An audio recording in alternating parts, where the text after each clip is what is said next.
It's Oh, I got you. Yeah, there he is. So I got her the Oh, great. microscope set. Oh, nice, yeah.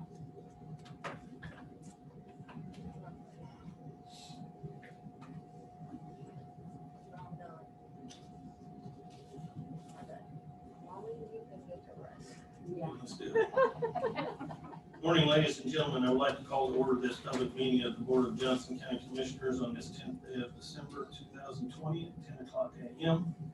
Please pray with us if you would care to, and then we'll stand for the pledge of allegiance. Bow with me for a moment of prayer, please. Dear Heavenly Father, we thank you and praise you this morning. And we are pleased to be in your presence. Dear Lord, as this country today struggles through some tough times, given the political climate, the disease that we're dealing with, we would just pray, dear Lord, that our minds would focus on you and your Son Jesus as we near the date of his birth. Be with us as we go about our business, dear Lord. We love you and thank you. Amen. I pledge allegiance to the flag of the United States of America and to the republic for which it stands, one nation, under God, indivisible, with liberty and justice for all. Thank you, ladies and gentlemen. Casa. If we have Casa here, thank you. This is a grant that they applied for, that I'm aware of. Everything's going first. Yeah, that's what it's true, sir. Motion is second. Any further? Hearing none, all those in favor signify by saying aye. Aye. Opposed? Motion carries. Clerk 2020 CARES Act grant, which I have no issues with, but if you want to speak about it. I don't have to speak. You'd rather not? I'd rather not. I'm familiar with this grant as well. I move for approval. Second. Have a motion and a second. Any further? Hearing none, all those in favor signify by saying aye. Aye. Opposed? Motion carries. Thank you. Yes, Trina, if you'll just let me know, most of the time I'll take care of that kind of Okay. stuff. So once you send it to me, I go through it all anyway. Okay. All right. Thank you so much. Thank you, ma'am. Unless you just like coming, we don't mind having you. No, it's fine. I got plenty to do. Thank you. Prosecutor cooperative agreement renewal for senior prosecutor grant. Again, I told them I would present this. I'm familiar with it. For approval. Second. Have a motion and a second. Any further? Hearing none, all those in favor signify by saying aye. Aye. Opposed? Motion carries. Michael Reuter Consulting Services. Yeah, I think Michael does a great job for the county, and I think we took a little bit of an increase on his fee, but nothing insurmountable. With that, I move to retain him as our consulting service. Move it further. Motion and a second. Any further? Brian, I would like to update our agreement with Mike. It's signed in 2005, so there's really nothing wrong with it, except it's broken. So I would like to reach out to Mike and have that updated, same terms. We'll let You think anything's changed in the I'll past work it out. 15 years? Well, the only thing I could think of was, well, does he still live in that same house? I don't know. I mean, the agreement was well put together initially. It's just, I would like to have a renewal. I'd amended to have Shane work with you to update the contract. Second. You say increase this fee? Right, and actually in 2005, when you, the initial agreement was the 1,300 and now it's going to 1,325. So he hasn't had an increase in 15 years, so. Motion is amended. Installation of flagpoles at the Veterans Monument on the courthouse lawn. Did you vote? I'm We sorry. didn't vote. We did vote on the We original. voted on the first one, I didn't vote on the amended. So Yeah, so as long as we read it. Did I miss the vote? All those in favor signify by saying aye. I Opposed? Motion carried. I thought we did it. Then we amended. Installation of flagpoles at the Veterans Monument on the courthouse lawn. I'm good with it unless the gentleman wants to. I'm perfectly fine with it. I think it needs a little bit of TLC and. It does need it, and this is something that I've talked to this gentleman about at least a couple of years ago. I know it's been a while, but I was all for it. We're all good. Thank you for your service. Thank you. Do we need, We probably need You need to approve, and I was also wondering if you want me to, get the certificate of insurance. yes, and I think Barb, you explained that. No, I had a conversation with Mr. Williams here, and told him that's a possibility that there might be is a requirement for. From the from contractor. company. He'll need that certificate of insurance. Sheena can get with you and explain, or with the contractor. I want to get them with her. It should be with the contractor, pretty ABC with the contractor. There should not be any hiccups with that. Should be no big deal. They should be aware of having We to have do your it. email address, right, sir? Okay, I haven't. all right, I'll email you. Thank you. And if you do have a problem, reach back out, sir. Motion and a second. Second.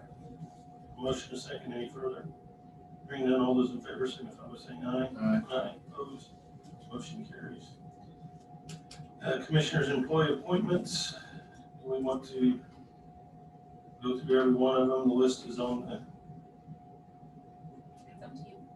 I think I let you do it last time, if you want to do it this time. Do it. If necessary. All right, the commissioner Let the air employee, conditioning go.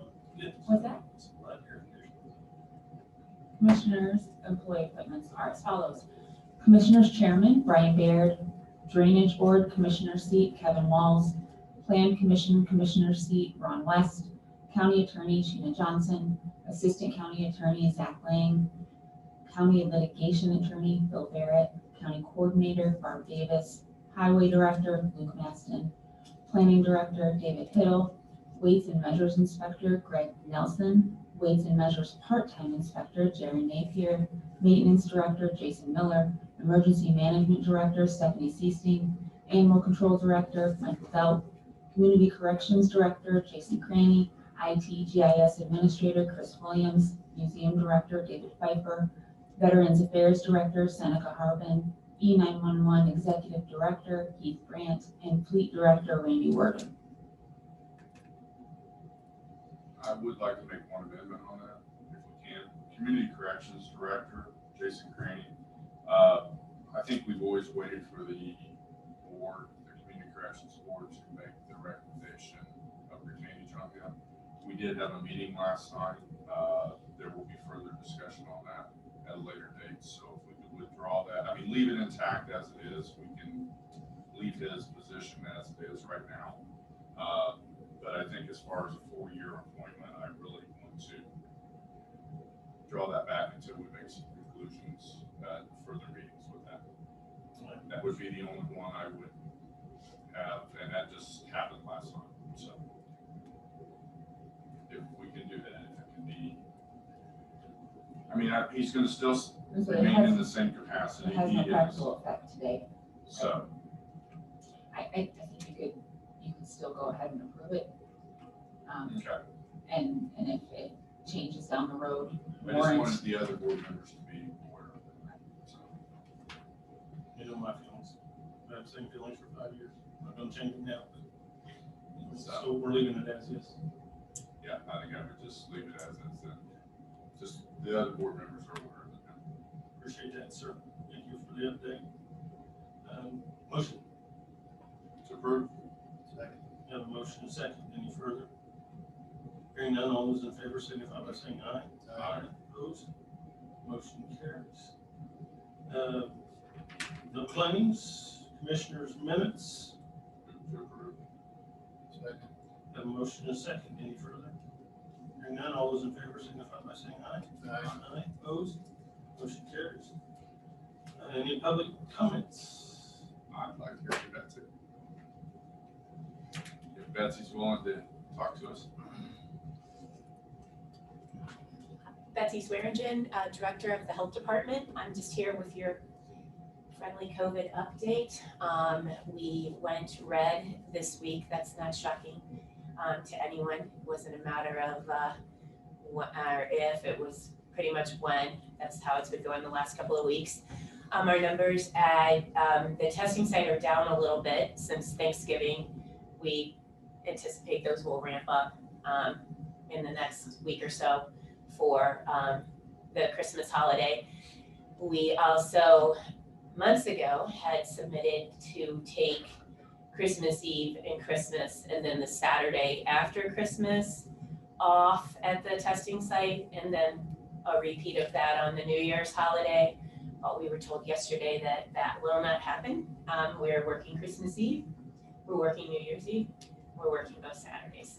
So that was a little Merry Christmas. Yes, it was a little disenfranchising for my people. They're tired, and you know, holidays are hard to come by. So, but we'll make it work, and we'll get it done. Betsy, what's your average run now from to the testing site?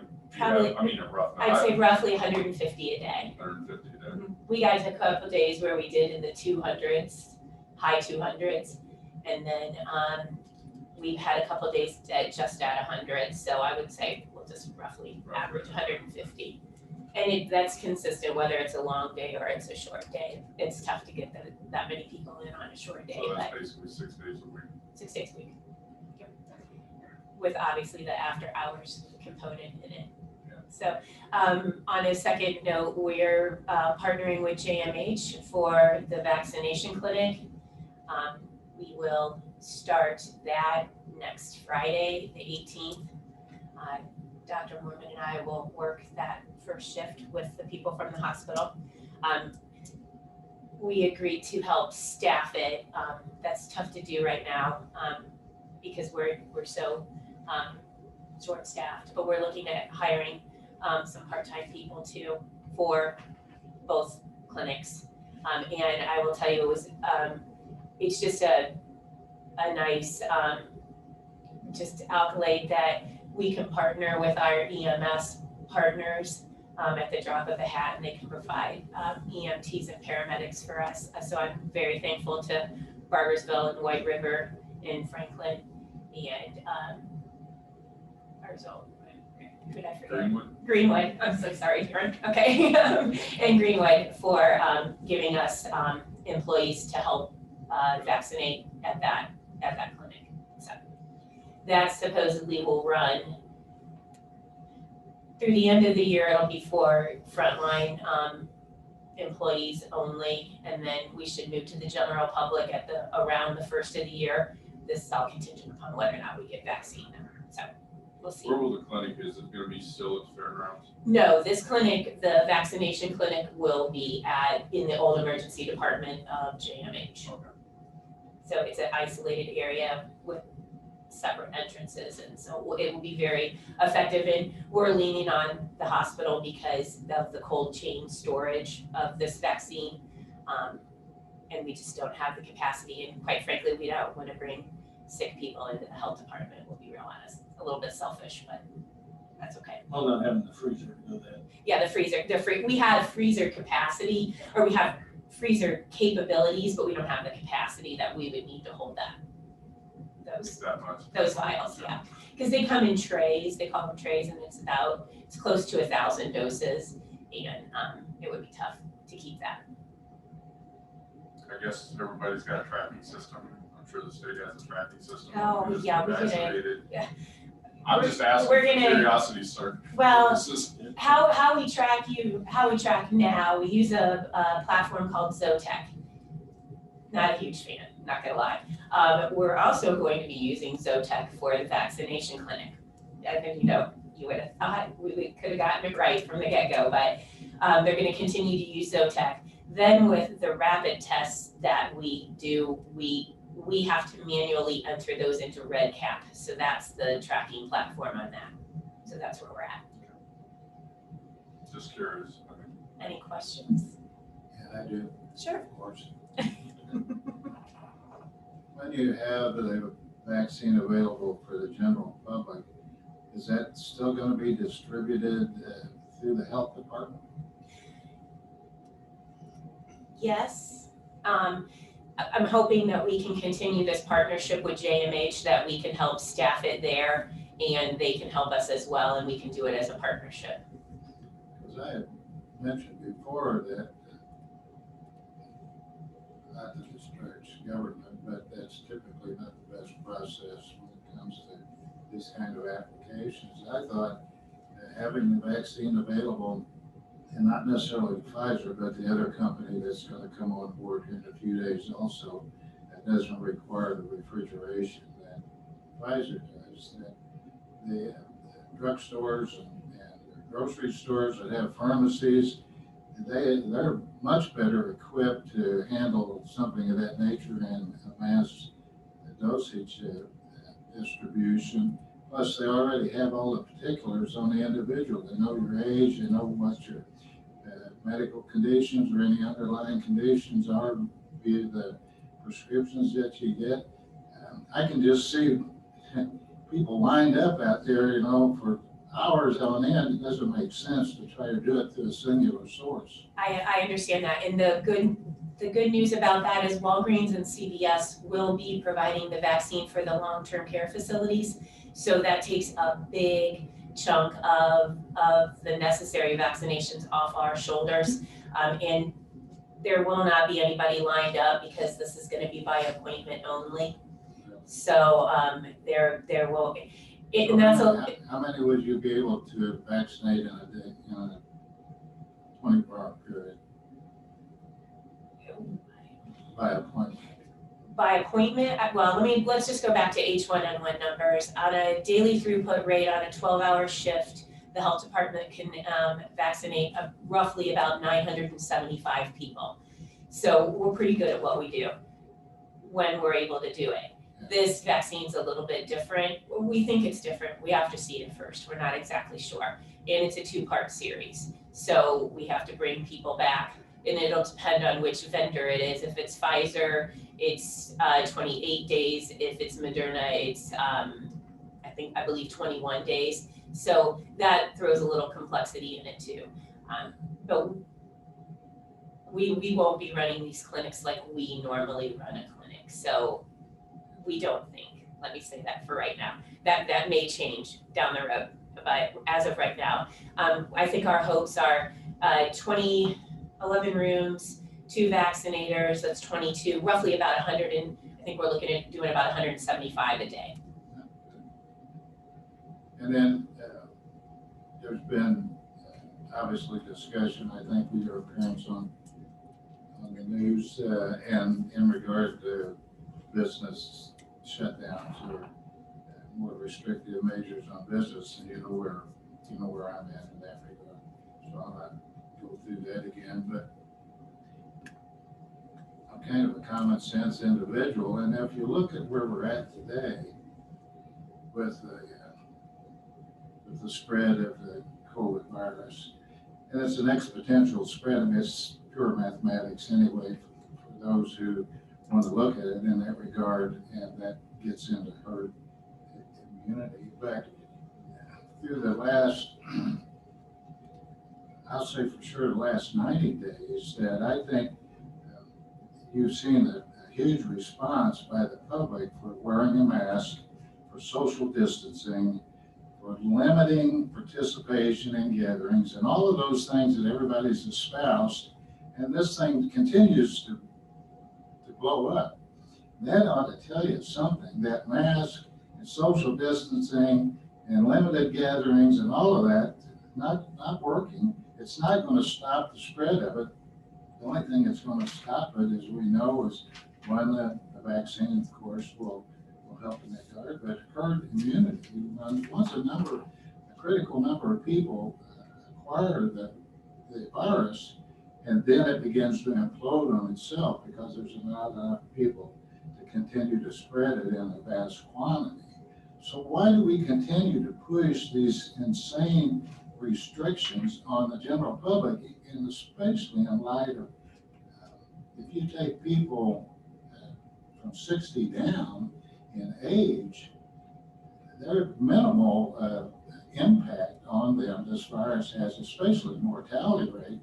But even then, beyond the mortality rate, just the general conditions that they suffer is very minor. Now, we can make the moves to protect the elderly, of course, and they're doing that with these appropriate measures, especially in the nursing homes and that. And people of 70 and up, I'm one of them, we can take whatever precautions we need. If we want to go out in the general public, we can limit that access and stay at home more. So I just question I'm not questioning you. No, I but- know, I understand, I'm not taking it as that No, you no, are, don't so. take it personally. I'm going up the chain, a good ways up the chain. I just don't understand why this common sense, common logic to this virus is not being approached. And in regard to that, there's the Great Barrington Declaration. I don't know if you're familiar with that or not, but there's been, just the last count I had, just under 1 million people who've signed on to it. Literally thousands, I think somewhere in the neighborhood of 40 or 50 some thousand specialists in respiratory diseases have signed on to it, and they're saying exactly this, that herd immunity is not a theory, it's just a biological impact it's going to have, and you can't prevent it from happening. So I just wanted to put that out there to kind of get your feel on that, because I know where you said you were on businesses and restricting it. Well, let me speak to that a little bit, because I know it sometimes appears like we're being totalitarian in in our enforcement, but we're not that. We give every business an opportunity, and let me start with, the only businesses that we legally are able to fine or have any really financial implication on are our food facilities, and that's because it's built into the food code, and it specifically refers to pandemics and instances of stuff such as this that can cause be an imminent public health threat. So that's the only real teeth that we have, and we're not indiscriminately going out saying there's a fine for you, you're closed, you're whatever. We have a process. You get a verbal warning, you get an on-site verbal warning, you get a ticket, then we move to close you. We've yet to close anybody, but we have repeat offenders and that's why it's not working. So that's why we still say wear your mask, social distance, because if you just went around Franklin today, nobody's wearing their masks, nobody's enforcing it, they're not, and that's why we're so sick. You've got that group of people that are doing it, and those people have stayed healthy. And then you have the group that isn't, and they're continuing to spread it. And so, it's kind of liken it to the seatbelt law. Nobody liked that when that came out too, but it did save a bunch of lives, and it's a good practice. I think that's where they're leaning towards the masks and the social distancing and better hygiene. With herd immunity, we joked in the beginning that we wanted every kid to go out and lick the pulse so that they'd get it, and when we get past this, but it's ever evolving, it changes. They think you can't get sick again, and then you get sick again. We just don't know enough about it. So we just have to try to be safe in the interim to try to contain it as much as possible. Did that help at all? Well, and I understand it, but I think the critical issue that we're missing throughout this is the effects that some of these restrictions are having on society as a general rule. I mean, we're seeing suicides, drug use, and all sorts of problems that are associated with this. People who are not getting proper medical attention because they're fearful of going out, and all of these kinds of things that eventually will come to light as being a serious repercussion to some of these restrictive measures. But more importantly, when you've got an individual who has dedicated their life and their dollars to operating and owning a business, and we've already restricted them to the point where they can't hardly survive or make any money, and now we're threatening them with even more restrictive measures that will eventually lead to their closing and losing their business and their livelihood. I just can't see the fairness in that, while the liquor stores and the big box stores and all of these other things, which I would consider in some cases non-essential, if you want to use that expression, are continuing to operate. So why are we being so selective in that? You know, if I would say this, that if you're gonna close a business down, let's close them all down, right? Well, you can't close them all down, right? You gotta Right. have food distribution and Right, things like right. that. But it's too discriminatory, but the real issue is, when you take an individual, you rob them of their ability to have a livelihood, and especially rob them of a business or something they could pour their life into, that's not right, and that's not I couldn't agree more. what we should be doing. Right. here. And that's not our intention, and then that's not what we set out to do. We set out to educate first, and we are willing to work.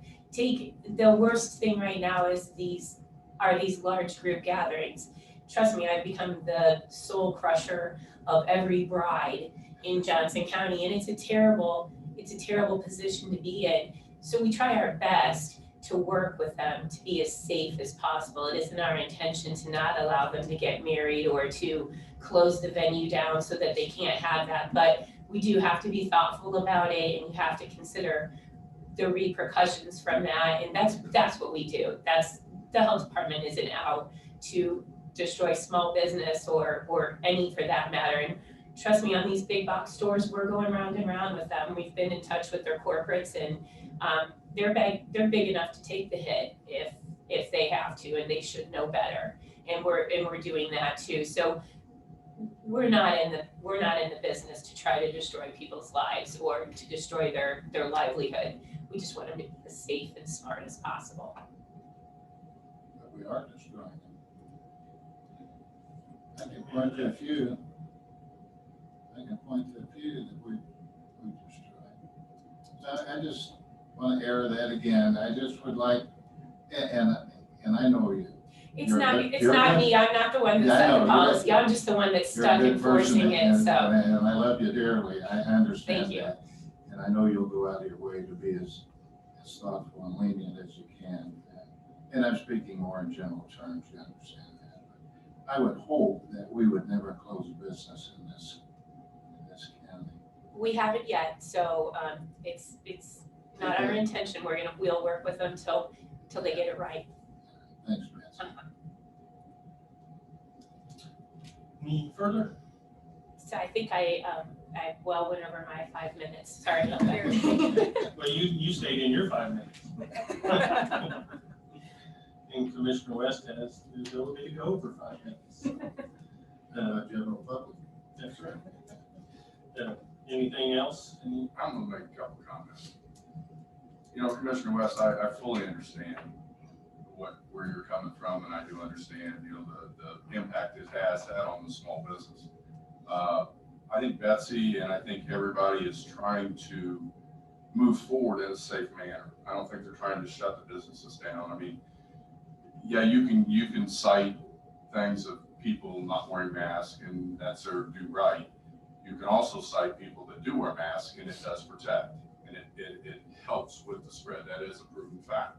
It might not be 100%, but a lot of people aren't adhering to what everybody is advising to do.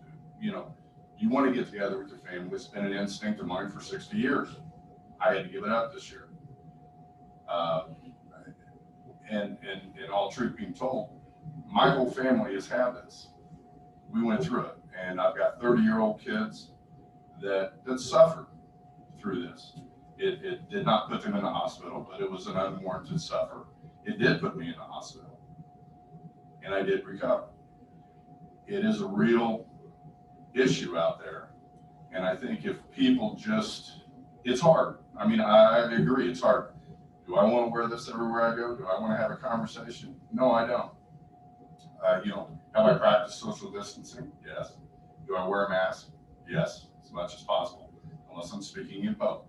So, I mean, I just wish the general public would heed to some of these warnings and try this. I mean, I know you're saying the spread still continues with the mask, but there's a lot of people that don't wear masks that still spread this disease. So I don't think anybody's trying to break a small business here. I guess. You think the government's trying to break small businesses? Yes, it's day one. And then here's my point, and I know I understand that the virus is real. Never said it wasn't. So is the flu. So is H1N1, SARS, SARS2, COVID2, swine flu. They're all real. Bottom line is I don't see how we can require a business owner to tell me I have to wear a mask. And if we do that, then we have violated their constitutional rights, and I think that's wrong. Not only do we violate theirs, we violate mine. Not that I don't disagree with wearing a mask. I think if you want to wear a mask, wear a mask. Would I probably today? Yes, probably would. But that's my choice.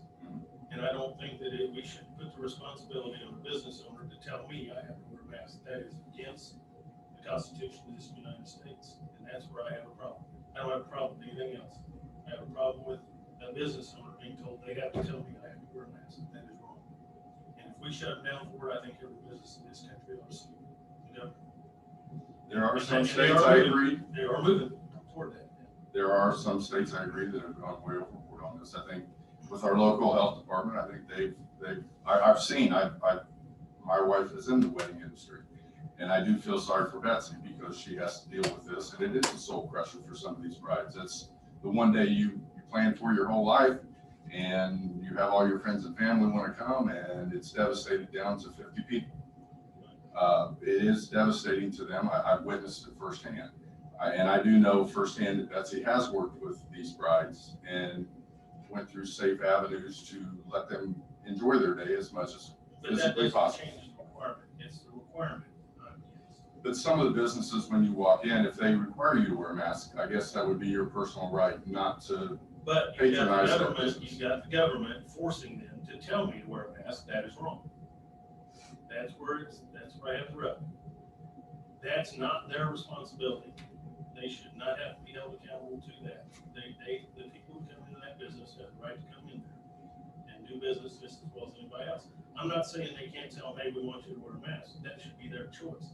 The government requiring them to tell them they have to wear a mask, that's wrong. And I will never support that. Never support that part. Because I'm a constitutionalist. That's where the rub is. But like I We said, understand. I know the virus is real. Trust me. I know. I know the virus is real. But that's not the government's right to tell business that they have to wear some. That's where the rub is. That's just so you know. And I appreciate you working with our businesses and trying to do the best you can to help them in that regard. But I haven't been to a restaurant for a while, so it really doesn't matter to me. I kind of like eating at home. I mean, if you want to patronize these businesses, they all have carry out. And we have utilized that. And I would advise people to do that instead of going out. I mean, you can call, you can But there pick it again, up. that's choice. That's not the government saying this business has to do this or that. That's what the people are objecting to right now, and that's where these lawsuits are starting to happen. And I There think they always be should. lawsuits. We have to get the attorneys in court. Well, that's true too. That's because they're only in Sorry, government. Shana, back. They're only in government. Politicians anyway. We could debate about this. Rub I two think, pennies for the rest together of the and. day. Anything else? Betsy, I do thank you I do publicly too. for what you do, because I know it's a tough role that you guys have.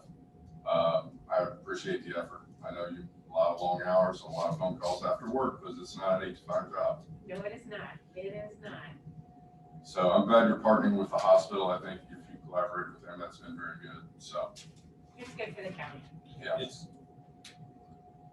keep Johnson County moving forward the best we can. That's all I guess. All I've ever asked. Anyway, move to adjourn. I'm good, but So moved. second. Got a motion and a second. We're adjourned. Thank you very much.